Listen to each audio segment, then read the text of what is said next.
ครับพ่อแม่พี่น้องศรัทธาสาธุชนทั้งหลายแห่มครั้งหนึ่งเป็นวันที่23เป็นวันอังคารที่23มิถุนายนพุทธศักราช2563ซึ่งตะวานั้นอาตมาภาพมาได้มาดำเนินรายการเนื่องจากได้เดินทางไปปฏิบัติศาสนกิจงานพระธรรมจาริกที่อำเภอแม่วางและก็อำเภอเชียงดาวที่เขตอำเภอแม่วางนั้นได้เดินทางไปอำเภอแม่วางอำเภอแม่แจ่มเป็นเขตติดต่อกันซึ่งมีวัดพระธรรมจาริกได้ตั้งเป็นการเผยแพร่งานพระพุทธศาสนาของโครงการพระธรรมจาริกก็คือวัดพระธรรมจาริกแม่แฮเหนือตำบลแม่นาจรอำเภอแม่แจ่มจังหวัดเชียงใหม่แต่อยู่ในฝั่งของอำเภอแม่วางจังหวัดเชียงใหม่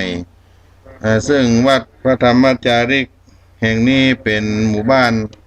พี่น้องกะเหรี่ยงปักกะยอและพี่น้องมงได้อยู่ร่วมกันในการนับถือพระพุทธศาสนาก็ได้แสดงตนเป็นพุทธมามกะได้รับเอาพระพุทธเจ้าพระธรรมพระสงฆ์เป็นสรณะที่พึ่งแล้วก็ได้ปฏิญาณตนสมาทานเอาเบญจศีลเบญจธรรมไปประพฤติปฏิบัติในการดำเนินชีวิตของแต่ละท่านละคนอำเภอแม่วางอำเภอแม่แจ่มติดต่อกันเป็นที่ตั้งของการเผยแพร่งานพระพุทธศาสนาก็เป็นหุบเขาเหล่าป่าเป็นหม่อนดอยเป็นลำห้วยอยู่ที่เขตอำเภอแม่วางแม่แจ่มที่อาตมาภาพไปฝนฟ้าที่เดินทางไปตะวาวันซืนก็ตกจุ่มเย็นลงมาแต่ก็ว่าเป็นหาใหญ่หาหลวงเตื้อมีเหมยจ้างลงมาทำให้จุ่มให้เย็นก็ได้ไปเรื่องราวในการศาสนกิจก็คือไปประกอบพิธีการหล่อพระพุทธรูปญาติโยมพระพุทธรูปที่ได้ไปหล่อนี้ก็มีอาตมาภาพเป็นต้นเป็นประธานพร้อมกับด้วยท่านอาจารย์ธินกรธีระวิริโยเป็นพระธรรมจาริกวัดพระธรรมจาริกแม่แพมอำเภอเวียงแหงก็ได้ไปที่ที่บ้านแม่แฮเหนือนั้นเป็นการที่จะได้สร้างพระพุทธรูปพระเจ้าตันใจเอาไว้ประดิษฐานให้กับสาธุชนได้กราบได้ไหว้สักการะบูชาแล้วพระพุทธรูปองค์นี้ก็ใหญ่หน้าตักประมาณ4 เมตรใหญ่พอสมควรเพราะฉะนั้นการได้ไปหล่อพระเจ้าตันใจในครั้งนี้ก็ได้มีเจ้าภาพญาติโยมศรัทธาสาธุชนที่ได้มีจิตศรัทธาร่วมด้วยช่วยกันได้ให้ได้หอมในสะพานบุญของท่านพระอาจารย์ธินกรธีระวิทโยวัดพระธรรมจาริกบ้านแม่แพมอำเภอเวียงแหงกับอาตมาภาพก็ไปเป็นเก้าเป็นกันซึ่งวัดพระธรรมจาริกแม่แฮเหนือเป็นวัดที่อยู่ที่สูงงดงามพอสมควรทางทิศตะวันตกก็มีภูเขาเทือกเขางดงามเสมือนกับในเมืองเชียงใหม่ของเฮานี้ที่มีพระบรมธาตุเจ้าดอยสุเทพอยู่ด้านทิศตะวันตกถ้าหากว่าอยู่บนวัดพระธรรมจาริกแม่แฮเหนือนั้นก็จะหัน ทิวทัศน์ภูเขาด้านหลังของวัดพระธรรมจารีย์แห่งนี้สวยสดงดงามโดยเฉพาะตอนรุ่งอรุณยามเจ้าแสงสว่างเกิดขึ้นและตอนที่พระอาทิตย์อัสดงลงค่ำลงไปก็เป็นบรรยากาศที่ให้ความสุขกายสุขใจแก่คนที่ได้ไปเที่ยวไปเอี่ยวไปผอไปกอยอย่างนี้เป็นต้นในวัดพระธรรมจารีย์แม่แฮเหนือแห่งนี้ซึ่งเป็นบ้านที่ได้รับคัดเลือกได้สร้างพระธาตุเฉลิมฉลองโครงการพระธรรมจารีย์ที่ได้อายุครบในการเผยแพร่งานพระพุทธศาสนามา50 ปีซึ่งผ่านมาได้6 ปีได้สร้างพระธาตุไว้แล้วก็เป็นองค์แรกในการเริ่มต้นสร้างพระธาตุเจดีย์4พระธรรมจารีย์นี้เกิดขึ้นวัดแม่แฮเหนือหรือวัดพระธรรมจารีย์ก็มีศรัทธาญาติโยมได้มาร่วมมาปฏิบัติมาร่วมด้วยช่วยกันก็ได้สร้างพระธาตุนี้ขึ้นมาโดยการที่มีพระเดชพระคุณหลวงพ่อพระเทพโกศลเจ้าวาดวัดศรีสุดาประธานคณะพระธรรมจารีย์ส่วนภูมิภาคได้ประธานพระธาตุได้มอบของต่างๆและก็ได้มอบนโยบายในการสร้างพระธาตุนี้ให้กับคณะพระธรรมจารีย์ศรัทธาได้ร่วมกันติดต่อประสานเจ้าภาพก็ได้จากคุณสายพินพหลโยธินและแพทย์หญิงสุสาครตู้จินดาได้รับเป็นเจ้าภาพสร้างพระธาตุเจ้าตรงนี้2,200,000 บาทก็สำเร็จเสร็จสิ้นไปได้ยกยอถวายทานพระธาตุโดยท่านเจ้าภาพไปเมื่อปีที่แล้วญาติโยมทั้งหลายก็งดงามในศิลปะที่ได้มาสร้างขององค์พระธาตุเจ้าก็เป็นองค์ปฐมในการที่ได้สมโภชมีอยู่5 องค์สมโภช50 ปีพระธรรมจารีย์ซึ่งสถานที่แต่ละที่ก็จะเป็นพระมหาเถระครูบาอาจารย์ที่เป็นพระธรรมจารีย์เริ่มต้นหัวแรกหัวทีนั้นเคยเข้าไปปฏิบัติศาสนกิจเผยแผ่ธรรมตั้งแต่ปี2508เป็นต้นมาก็มีที่วัดแม่แฮเหนือพระธรรมจารีย์วัดพระธรรมจารีย์แม่แฮเหนือที่1แล้วก็ที่จังหวัดแม่ฮ่องสอนก็มีที่บ้านละอูกอันนี้เป็นบ้านเผาลั่วที่เป็นสถานที่ได้คัดเลือกสร้างพระธาตุเจ้าและก็แถมแห่งที่3ก็เป็นดอยมูเซอร์ซึ่งเป็นหมู่บ้านที่ได้รับการคัดเลือกที่จะสร้างพระธาตุเจ้าอันที่4นั่นก็คือวัดพระธรรมจารีย์หนองแว่นบ้านพระธรรมจารีย์ที่อำเภอแม่จันทร์จังหวัดเชียงรายและอันที่5นั้นที่วัดพระธรรมจารีย์อำเภอเขาค้อจังหวัดเพชรบูรณ์วัดพระธรรมจารีย์เขกน้อย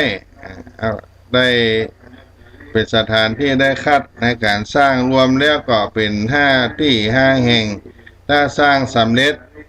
ก็จะเป็น5 องค์พอดีเสมือนกับได้ถวายปูชาพระเจ้าทั้ง5 พระองค์และ50 ปีโครงการพระธรรมจารีย์ที่ได้กำเนิดเกิดขึ้นมาจนถึงทุกวันนี้ก็ปัจจุบันนี้ก็ได้ประดิษฐานเป็นองค์พระธาตุเจดีย์ได้เรียบร้อยก็ได้มีการเริ่มสร้างพระเจ้าตันใจในสถานที่ของวัดพระธรรมจารีย์แห่งนี้แต่ก่อนนั้นได้มีคณะศรัทธาคณะสงฆ์คณะหนึ่งได้ไปวางศิลาฤกษ์ไว้แต่ก็บ่ได้ทำเพราะสถานที่มันบ่สะดวกเหมาะสมกับที่จะตั้งพระธาตุเจ้าก็เลยไป ย้ายไปที่ปัจจุบันที่ท่านใดได้เคยไปก็คงจะได้หู้ได้หันขององค์พระธาตุเจ้าสี่พระธรรมจาริกวัดแม่แห่เหนือแห่งนี้ก็จะตั้งบณิสถานไว้สักการะบูชาตลาดนานเท่านานส่วนการที่อาตมาภาพได้ไปยังวัดพระธรรมจาริกแม่แห่เหนือนี่ได้มีโครงการสร้างพระเจ้าตันใจองค์หน้าตักประมาณ3 เมตรเกิงความสูงก็ประมาณ4 เมตรกว่า5 เมตรประมาณนั้นก็เป็นพระพุทธรูปที่งดงามเป็นพระสิงห์ที่ได้ทำการไปตะวาวันซืนวันซืนวันที่ตะวาวันที่22อาตมาภาพก็ไปนอนตั้งแต่วันที่21แล้วก็22ไปเป็นเก้าเป็นกันได้นำเอาดิน4 สังเมชนียสถานที่ประสูติตรัสรู้แสดงธรรมและปรินิพพานและใบพระศรีมหาโพธิ์ที่อยู่พุทธคยาที่ได้เดินทางไปอินเดียแล้วเก็บมาไว้แล้วก็แม่น้ำคงคาได้เอาใส่ขวดมาไว้เพื่อเป็นมหานาทีให้จุ่มให้เย็นครับองค์พระเจ้าตันใจตลอดถึงวัตถุมงคลต่างๆก็ได้รวบรวมกันเอาใส่เป็นใจของพระพุทธรูปเจ้าเพราะฉะนั้นก็ได้มีการวางพิมพ์เบ้าที่จะรอในวันที่21แล้วก็ได้มีพิธีรอวันที่22ญาติโยมทั้งหลายในตะวันนี้ก็รอไปแล้วแต่เหลือการประดับประดาตกแต่งให้องค์พระมีความงดงามตามพุทธศิลป์ที่สามารถที่จะทำได้ถึงที่สุดก็เป็นพระเจ้าตันใจที่มีความกว้างประมาณ3 เมตรถึง4 เมตรแล้วก็ความสูงก็ประมาณ4 เมตรกว่าถึง5 เมตรอันนี้ก็ได้สร้างได้รอไปเหลือก็การประดับตกแต่งองค์พระและก็ที่ต้องการอาจจะได้ทำก็คือการทำแท่นแก้วรองรับองค์พระพุทธรูปพระเจ้าตันใจองค์นี้ก็ได้ทำโครงคำเสาอย่างรอไว้แต่ส่วนการที่ได้รอพระก็ได้บรมวลไปแต่เหลือการขาดการตกแต่งญาติโยมศรัทธาถ้าเฮามาพูดถึงเรื่องของพระเจ้าตันใจพระเจ้าตันใจที่ท่านทั้งหลายได้ทราบได้รู้กันอาจจะมีหลายที่หลายแห่งโดยเฉพาะทุกวัดทุกวาหลายที่วัดที่วาก็มีพระเจ้าเก่าแก่บางวัดก็มีพระเจ้าตันใจอย่างวัดพระธาตุเจ้าต่างๆพระธาตุต่างๆอาจจะมีองค์น้อยๆที่พระเจ้าตันใจได้สร้างไว้ให้สักการะบูชาซึ่งเป็นพระพุทธรูปที่ได้สร้างแบบตันอกตันใจสามารถสร้างถวายได้ภายใน1 วันพี่น้องศรัทธาสาธุชนก็ได้ร่วมกันทำให้ได้สำเร็จในอาการก่อสร้างพระเจ้าตันใจให้เสร็จในภายใน1 วันมีพุทธานุภาพที่จะบันดาลให้โชคลาภตามความปรารถนาแบบว่าตันอกตันใจอันนี้เป็นนามของพระเจ้าตันใจที่อยู่2 อย่างหนึ่งก็เป็นการสร้างแบบรวดเร็วแล้วก็ทันอกทันใจแล้วก็คนที่ไปอธิษฐานแล้วก็จะสมความมุ่งมา่ปรารถนาได้อธิษฐานขอโชคขอใจขออธิษฐานพรต่อพุทธปฏิมาในด้านพุทธานุภาพของพระพุทธเจ้าเพราะฉะนั้นบางท่านก็ได้สมความปรารถนาที่ได้กราบได้ไหว้ได้สักการะบูชาขอเป็นมงคลกับชีวิตพระเจ้าตันใจถ้าต่างบ้านล้านนาเมืองเหนือของเฮาก็นิยมสร้าง ปั้นก็ดีหล่อก็ดีใช้เวลาเซตในภายใน1 วัน 1 คืนนี่ก็จะเริ่มพิธีในการจัดการทำมีการล่อก็ดีการปั้นก็ดีขององค์พระถ้าหากว่าได้ทำพิธีกรรมก็จะเริ่มตั้งแต่เวลาหัวค่ำไปหัวค่ำไปมีการไหว้พระสวดมนต์การแสดงธรรมการสวดเบิกตอนนี้เป็นต้นเพื่อจะได้ประกอบพิธี นี่ก็เป็นการทำเพื่อสำเร็จภายใน1 วันก็ถือว่าเป็นเรื่องอัศจรรย์เหมือนกันเป็นมหัศจรรย์เหมือนกันญาติโยมพระพุทธานุภาพอานุภาพของพระพุทธเจ้าและเราเทวดาที่บันดลให้ได้พิธีกรรมให้ได้สำเร็จแบบทันอกทันใจอย่างนี้เป็นต้น การสร้างพระเจ้าตันใจญาติโยมก็มีลักษณะที่พิเศษกว่าการสร้างพระเจ้าองค์อื่นๆก็จะมีการบรรจุหัวใจพระเจ้าคล้ายกับหัวใจของคนเฮาเนี่ยญาติโยมตลอดจนการนำเอาวัตถุมงคลต่างๆเป็นของที่มีค่าก็เอามาประดิษฐานไว้ในองค์พระเจ้าตันใจอย่างนี้เป็นต้นในช่วงที่กำลังที่จะหล่อจะปั้นก็อธิษฐานเจริญพุทธมนต์จนกว่าเมื่อคืนจะถึงรุ่งสว่างอย่างนี้เป็นต้นญาติโยมด้านสาธุชนบางท่านก็เคยได้ไปร่วมสร้างพระวัดนั้นวัดนี้แต่ละวัดละวาก็มีความแตกต่างกันไปเพราะฉะนั้นที่อาตมาภาพได้ไปนี้ก็มีพี่น้องศรัทธาชาวบ้านมาร่วมด้วยช่วยกันเป็นพลังสามัคคีที่ได้ร่วมกันรอ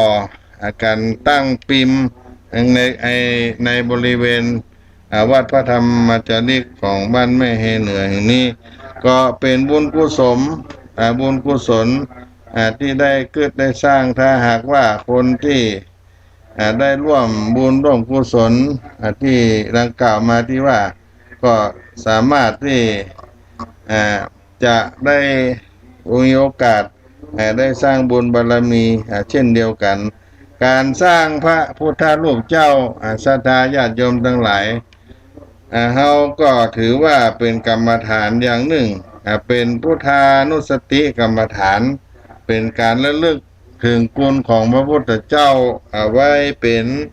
อารมณ์กรรมฐานของเฮาถ้า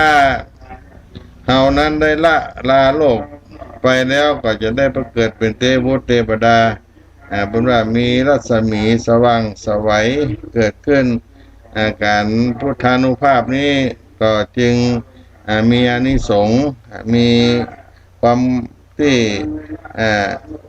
เป็นพุทธานุภาพนั้นเกิดขึ้นญาติโยมทั้งหลายตามที่พระพุทธเจ้าได้ตรัสว่าพุทธบูชามหาเตชะวันโตซึ่งเขาก็จะแปลได้ว่าการบูชาพระพุทธเจ้ามีเดชมีอำนาจเหล่านี้เป็นต้นมีพุทธานุสติมีกรรมฐานเป็นกำลังของพระพุทธปิมปาสาโลกเจ้าหรือพุทธานุสตินี้ก็จะทำให้เราได้เข้าถึงนิพพานโดยง่ายที่สุดง่ายกว่ากองอื่นที่จะหันจริงเพราะว่าพระพุทธศาสนาอยู่ที่นิพพานและท่านก็เป็นต้นตระกูลของพระนิพพานที่นี้เมื่อเราต้องการสร้างพระพุทธรูปเพื่อสวยสดงดงามตามที่เราชอบที่หันแล้วก็ทำให้จิตใจเราสดชื่นจิตมันก็นึกถึงพระพุทธรูปเจ้าอยู่เสมอถ้าจิตใจนึกถึงพระพุทธรูปองค์นั้นอยู่เสมอก็จะเป็นพุทธานุภาพกรรมฐานถ้าใจเราก็พระพุทธเจ้าเป็นโลกติตายแล้วก็จะลงไปตายไปก็ดีก็จะเป็นสิ่งที่ทำให้เราได้ไปสู่ ในสิ่งที่ดีที่งามอันนี้เป็นต้นแล้วก็การสร้างพระสร้างเจ้าพุทธรูปก็เป็นอานิสงส์ใหญ่ที่มาหนุนมาเสริมตัวเฮาก็ดีก็ถือว่าพระพุทธเจ้าตั้งใจที่ได้ไปสร้างในวันวานนี้ก็สำเร็จไปพระพุทธรูปเป็นสัญลักษณ์ขององค์พระสัมมาสัมพุทธเจ้าก็เป็นปูชนียวัตถุสูงสุดสร้างบุญสร้างพระพุทธรูปก็จะได้ประโยชน์ก็คือผู้ที่ถวายการสร้างพุทธรูปได้บุญตั้งแต่วินาทีแรกที่เราคิดจะสร้างได้บุญครั้งแรกเลยที่เราคิดจะสร้างอันประกอบด้วยศรัทธาในพระพุทธศาสนาขององค์สมเด็จพระสัมมาสัมพุทธเจ้าเป็นที่แล้วก็เมื่อบริจาคทรัพย์ในการสร้างจัดงานบุญก็ถือว่าเป็นทานาบารมีเมื่อขวนขวายดูติดตามตลอดงานจะสร้างพระปฏิมาก็เป็นกุศลกับโกนกับตัวไปอันที่สี่ก็เป็นหัวข้อที่เมื่อองค์พระปฏิมาสำเร็จสมบูรณ์ได้เป็นที่ตั้งแห่งความเคารพตามถึงพุทธคุณด้วยตนเองและก็ทั้งผู้อื่นด้วยก็จะเป็นกุศลที่เกิดเพิ่มแต่ขึ้นในทุกครั้งแล้วก็อาศัยพระพุทธรูปเจ้านั้นเป็นที่จ้างที่เพิ่งและอันที่ห้าอำนาจแห่งกุศลที่สร้างพุทธปฏิมาสร้างพระพุทธรูปเจ้าอันนี้ก็เป็นวิเศษเพื่อให้ได้เป็นพระเจ้าตันอกตันใจก็จะมีทำให้คนอื่นฮักแปลงแฝงไฟกับตนกับตัวจะมีโชคมีใจในอนาคตต่อไปอันนี้ก็เป็นบุญกุศลที่ได้ร่วมได้สร้างกันขึ้นมาที่วัดแม่แฮเหนืออำเภอแม่แจ่มจังหวัดเชียงใหม่ก็จะให้ญาติโยมทั้งหลายได้ฟักภาคกับอาตมาภาพสักครู่หนึ่งในการนี้ก็จะทำธรรมคีตะให้ญาติโยมได้รับฟังซึ่งเป็นตัวธรรมะที่ให้เกิดความสุขใจก็คือธรรมคีตะของพระธรรมจาริกที่ไปเผยแพร่งานในโครง